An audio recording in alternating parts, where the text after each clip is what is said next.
Hello friends आज का हमारे वीडियो का टॉपिक है power transformer and distribution transformer क्या होता है, इनमें क्या डिफरेंस होता है, आज के वीडियो में हम सीखने वाले हैं। बेसिकली देखा जाए तो दोनों ही ट्रांसफॉर्मर होते हैं, बट इसमें हमेशा हमें कन्फ्यूजन होता है पावर ट्रांसफॉर्मर क्या होता है, डिस्ट्रीब्यूशन ट्रांसफॉर्मर क्या होता है, किसे कहाँ पे यूज़ किया जाता है, इनमें क्या डिफरेंस होता है। तो सब कुछ आज के वीडियो में हम डिस्कस करने वाले हैं। बेसिकली हम कुछ पॉइंट्स देखने वाले हैं जिन्हें वॉच करने के बाद आपका सारा डाउट क्लियर होगा। तो चलिए वीडियो स्टार्ट करते हैं और सीखने की कोशिश करते हैं। बेसिकली जैसा कि हम जानते हैं जो ट्रांसफार्मर होता है एक स्टैटिक डिवाइस होता है जो कि पावर को one circuit to another circuit transfer करने के लिए यूज़ किया जाता है। बेसिकली जो ट्रांसफार्मर होता है उससे हम वोल्टेज के लेवल को बढ़ा भी सकते हैं और वोल्टेज के लेवल को कम भी कर सकते हैं। यदि हमें वोल्टेज के लेवल को बढ़ाना है तो हम स्टेप अप ट्रांसफार्मर यूज़ करते हैं, और यदि वोल्टेज के लेवल को डाउन करना है या कम करना है तो हम वहाँ पे स्टेप डाउन ट्रांसफार्मर यूज़ करते हैं। ये बेसिकली ट्रांसफार्मर का बेसिक है। चलिए अब हम power transformer and distribution transformer में क्या डिफरेंस होता है हम सीख लेते हैं।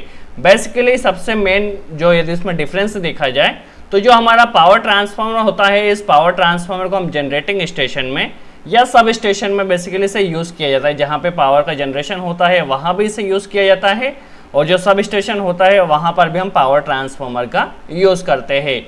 वहीं यदि हम डिस्ट्रीब्यूशन ट्रांसफार्मर को देखें तो जो डिस्ट्रीब्यूशन ट्रांसफार्मर होता है उसे हम इंडस्ट्री में, सपोज हमारे पास कोई कंपनी है तो वहाँ पे जो ट्रांसफार्मर लगेगा वो डिस्ट्रीब्यूशन ट्रांसफार्मर लगेगा, या डोमेस्टिक एरिया में या कमर्शियल एरिया में किसी कॉलोनी में हम कोई ट्रांसफार्मर को इंस्टॉल करना है तो वहाँ पर हम डिस्ट्रीब्यूशन ट्रांसफार्मर को इंस्टॉल करते हैं। ये सबसे मेजर डिफरेंस है। यदि दूसरा डिफरेंस यदि हम इसमें देखें तो जहाँ पे वोल्टेज रेंज 33 kV से ज़्यादा होती है या ज़्यादा, जहाँ पे 33 kV से ज़्यादा की जो पावर्स या ट्रांसमिशन लाइन होती है वहाँ पे हम पावर ट्रांसफार्मर का यूज़ करते हैं। बेसिकली पावर ट्रांसफार्मर में देखा जाए तो 33 kV, 66 kV, 110 kV, 132 kV, 220 kV, 400 kV and 765 kV के जो ट्रांसफार्मर होते हैं, इसमें जो ट्रांसमिशन लाइन होती है उनमें जो ट्रांसफार्मर का यूज़ किया जाता है वहाँ पर हम पावर ट्रांसफार्मर का यूज़ करते हैं। वहीं यदि डिस्ट्रीब्यूशन ट्रांसफार्मर के वोल्टेज रेंज देखी जाए तो 33 kV से लेस के जो ट्रांसफार्मर होते हैं या जो ट्रांसमिशन लाइन होती है वहाँ पे हम डिस्ट्रीब्यूशन ट्रांसफार्मर का यूज़ करते हैं। जैसे कि 11 kV की कोई लाइन हुई तो वहाँ पे डिस्ट्रीब्यूशन ट्रांसफार्मर लगेगा 6.6 kV में। हम बेसिकली जहाँ पे भी लो वोल्टेज की रिक्वायरमेंट होती है वहाँ पे हम डिस्ट्रीब्यूशन ट्रांसफार्मर का यूज़ करते हैं। ये इसके वोल्टेज की कुछ रेंज होती है। यदि इसमें और हम डिफरेंस समझे अच्छे से तो बेसिकली जो हमारा पावर ट्रांसफार्मर होता है उसमें जो लॉसेस होते हैं बेसिकली आयरन लॉसेस और कॉपर लॉसेस होते हैं। तो पावर ट्रांसफार्मर में फिक्स्ड होते हैं। क्या होता है, जो आयरन लॉसेस होते हैं वो वोल्टेज के कारण, वो जो वोल्टेज वेरिएशन होता है उसके कारण होते हैं, बट जो हमारा ट्रांसफार्मर होता है दोनों ही ट्रांसफार्मर में वोल्टेज तो फिक्स्ड रहता है, तो इसलिए आयरन लॉसेस इसमें भी बराबर हो गए और आयरन लॉसेस डिस्ट्रीब्यूशन ट्रांसफार्मर में भी बराबर हो गए। बट जो कॉपर लॉसेस होता है वो बेसिकली लोड के ऊपर डिपेंड करता है। अब जो हमारा बेसिकली पावर ट्रांसफार्मर देखा जाए तो इसमें क्या होता है, लोड फिक्स्ड होता है। जैसे कि जो जितनी केवी की लाइन आ रही है या जितनी केवी पे से ऑपरेट होना है उतने ही केवी पे ऑपरेट होता है, क्योंकि डायरेक्ट कमर्शियल से कनेक्ट नहीं होता है। इसमें वोल्टेज का जो वेरिएशन या पावर का जो वेरिएशन होता है वो कम होता है, इसलिए इसमें कॉपर लॉसेस भी कम होते हैं। बेसिकली इसमें देखा जाए तो आयरन लॉसेस और कॉपर लॉसेस का जो रेशियो होता है 1:1 होता है। वही यदि हम इसमें देखें डिस्ट्रीब्यूशन ट्रांसफार्मर में तो इसमें भी आयरन लॉसेस तो सेम रहेंगे जितने इसमें वोल्टेज के कारण होते हैं, बट जो यहाँ पे कॉपर लॉसेस देखा जाए तो वो वेरिएबल रहेंगे, क्योंकि क्या होता है डायरेक्ट कमर्शियल दैट मीन से डायरेक्ट डोमेस्टिक कनेक्ट होता है। इसमें क्या होता है कुछ लोड ऑन कुछ लोड ऑफ कंटिन्यूसली होता रहता है, जिसके कारण क्या होता है वोल्टेज का वेरिएशन या जो हमारे पास एम्पेयर का जो वेरिएशन होता है वो होता रहता है। इसके कारण इसमें कॉपर लॉसेस काफ़ी ज़्यादा होते हैं। बेसिकली इसका रेशियो देखा जाए तो 1:3 होता है जो हमारा डिस्ट्रीब्यूशन ट्रांसफार्मर होता है। यदि हम और कुछ डिफरेंस देखा जाए तो जो पावर ट्रांसफार्मर होता है वो स्टेप अप भी हो सकता है, स्टेप डाउन भी हो सकता है। जहाँ पे हमें जिस तरह का यूज़ करना हो वैसा यूज़ कर सकते हैं। हम स्टेप अप में भी यूज़ कर सकते हैं, स्टेप डाउन में भी यूज़ कर सकते हैं। वहीं जो डिस्ट्रीब्यूशन ट्रांसफार्मर होता है ये ऑलवेज स्टेप डाउन यूज़ किया जाता है, यह हमेशा स्टेप डाउन होता है। यदि हम कुछ और डिफरेंस देखें तो इसमें क्या होता है, इसमें बेसिकली डायरेक्ट लोड से कनेक्ट नहीं होता है, तो क्या होता है इसमें जो लोड का फ्लक्चुएशन होता है या दैट मीन्स जितना लोड होता है वो दैट मीन्स इसमें डायरेक्ट लोड से कनेक्ट नहीं होता डोमेस्टिक एरिया से, तो इसमें जो बेसिकली लोड का फ्लक्चुएशन कम होता है।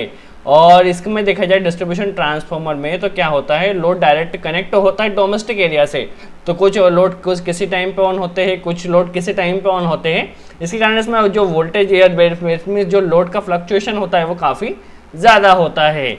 इसके अलावा हम कुछ और पॉइंट्स देखें तो जो हमारा बेसिकली जो देखा जाए पावर ट्रांसफार्मर होता है, इसे हमेशा फुल लोड पे ऑपरेट होने के लिए डिज़ाइन किया जाता है।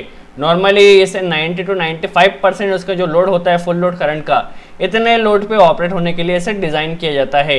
और यदि ये हाई लोड पे ऑपरेट होगा, इस पर हमेशा फुल लोड कनेक्ट होगा, तो उसकी एफिशिएंसी काफ़ी अच्छी होगी। और नॉर्मली देखा जाए तो हमेशा ये फुल लोड पे ही कनेक्ट होता है, ऑपरेट होता है। वैसे ही यदि हम डिस्ट्रीब्यूशन ट्रांसफार्मर को देखें तो इसकी जो डिज़ाइन की जाती है वह ओनली 50 to 70% लोड पे ऑपरेट होने के लिए डिज़ाइन की जाती है। इसकी यदि ये 50 to 70% पे ऑपरेट होता है तो इसकी एफिशिएंसी काफ़ी अच्छी रहेगी। यदि 70% से ज़्यादा इस पर लोड हम कनेक्ट करते हैं तो इसकी एफिशिएंसी जो होगी वो लो हो जाएगी। दैट मीन्स इसे जो डिज़ाइन किया जाता है 50 to 70% पे ऑपरेट होने के लिए डिज़ाइन किया जाता है। यदि हम लोड बढ़ाते हैं तो इसकी जो एफिशिएंसी है वो कम हो जाएगी। नॉर्मली जो डिस्ट्रीब्यूशन ट्रांसफार्मर पर लोड तभी बढ़ता है जब पिक लोड पीरियड, जैसे सुबह का, जैसे क्या होता है शाम के समय का जो टाइम होता है, वहाँ पे हमारे जो कमर्शियल में जितने भी लोड होते हैं, लाइट लोड नहीं ज़्यादा एक्स्ट्रा कनेक्ट होता है, तो पिक आवर बेसिकली कहलाते हैं। जिस टाइम में हमारा ज़्यादा लोड कनेक्ट होता है वो पिक आवर्स कहलाते हैं। तो उस कंडीशन में जो डिस्ट्रीब्यूशन ट्रांसफार्मर होता है वहाँ पे लोड ज़्यादा कनेक्ट होता है, तो ओनली उसी टाइम पे हमारे डिस्ट्रीब्यूशन ट्रांसफार्मर पे ज़्यादा लोड कनेक्ट होता है। इसी अलावा हम कुछ और पॉइंट्स को देखें तो जो क्या होता है, ट्रांसमिशन नेटवर्क में इसे कनेक्ट किया जाता है। दैट मीन्स इसे हम ट्रांसमिशन और डिस्ट्रीब्यूशन दोनों पर्पस के लिए इसे हम यूज़ कर सकते हैं। इसे यदि हम देखें तो ओनली डिस्ट्रीब्यूशन नेटवर्क में इसका यूज़ किया जाता है, जो डिस्ट्रीब्यूशन ट्रांसफार्मर होता है। और इसे हम बेसिकली जो पावर को डिस्ट्रीब्यूट करना होता है, कंज्यूमर को देना होता है, तो हम डिस्ट्रीब्यूशन ट्रांसफार्मर के द्वारा ही पावर का डिस्ट्रीब्यूशन करते हैं। इसके अलावा यदि हम कुछ और पॉइंट्स देखें तो इसमें आप टैप चेंजर रिक्वायर्ड क्या होता है, आप टैप चेंजर क्यों कनेक्ट करते हैं, तो वोल्टेज को कम या ज़्यादा करने के लिए कनेक्ट करते हैं। अब बेसिकली क्या होता है, डायरेक्ट हमारे लोड से कनेक्ट तो नहीं होता है, इस पर लोड फिक्स्ड होता है, तो इस पर टैप चेंजर आप कनेक्ट कर भी सकते हैं, नहीं भी कर सकते हैं। यदि आपका लोड वोल्टेज यदि बार बार कम ज़्यादा हो रहा है तो आप टैप चेंजर कनेक्ट कर सकते हैं। बट इसमें हम बेसिकली जो पावर ट्रांसफार्मर होता है उस पर टैप चेंजर हम बहुत कम कनेक्ट करते हैं, नी के बराबर कनेक्ट करते हैं। वहीं यदि हम डिस्ट्रीब्यूशन ट्रांसफार्मर को देखें तो यहाँ पे हमें टैप चेंजर कनेक्ट करना होता है। सपोज हमारी इंडस्ट्री है, किसी कंपनी में हमने कोई लोड को कनेक्ट किया है, तो वहाँ पे वोल्टेज का वेरिएशन होता रहता है, बट हमारे जो लोड होता है उसे एक फिक्स्ड वोल्टेज पे चलना होता है। तो इसके लिए हम क्या करते हैं, जो हमारा डिस्ट्रीब्यूशन ट्रांसफार्मर होता है उस पर हम टैप चेंजर को कनेक्ट करते हैं ताकि हम वोल्टेज को मेंटेन कर सके। इसके अलावा यदि हम देखें तो जो इसका साइज होता है पावर ट्रांसफार्मर का वो काफ़ी ज़्यादा होता है। साइज इसका बड़ा होने के कारण इसकी कॉस्ट भी काफ़ी ज़्यादा होती है।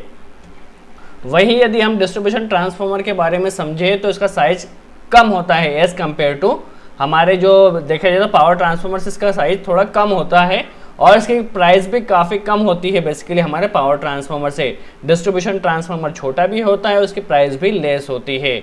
इसके अलावा हम यदि इसके कनेक्शन की बात करें तो हम क्या होता है, जो जो पावर ट्रांसफार्मर होता है इसमें हम star to delta connection, that means 4 wire to 3 wire connect कर सकते हैं।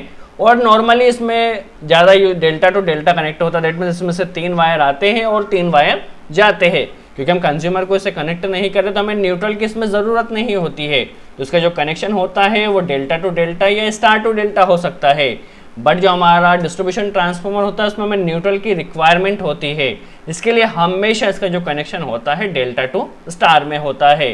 तो ये कुछ पॉइंट्स थे जिन्हें वॉच करने के बाद आई होप आपको क्लियर हुआ हो पावर ट्रांसफार्मर क्या होता है, डिस्ट्रीब्यूशन ट्रांसफार्मर क्या होता है, किसे कहाँ पे यूज़ किया जाता है। यदि वीडियो अच्छा लगा हो तो लाइक का बटन जरूर प्रेस कीजिए और फिर भी कोई डाउट हो तो कमेंट्स बॉक्स में जरूर पूछिए। और यदि कोई टॉपिक जिस पर आप वीडियो चाहते हैं तो कमेंट्स बॉक्स में जरूर बताइए, हम पूरी कोशिश करें इसका जवाब दे सके। सो आज के लिए इतना ही। Thanks friends.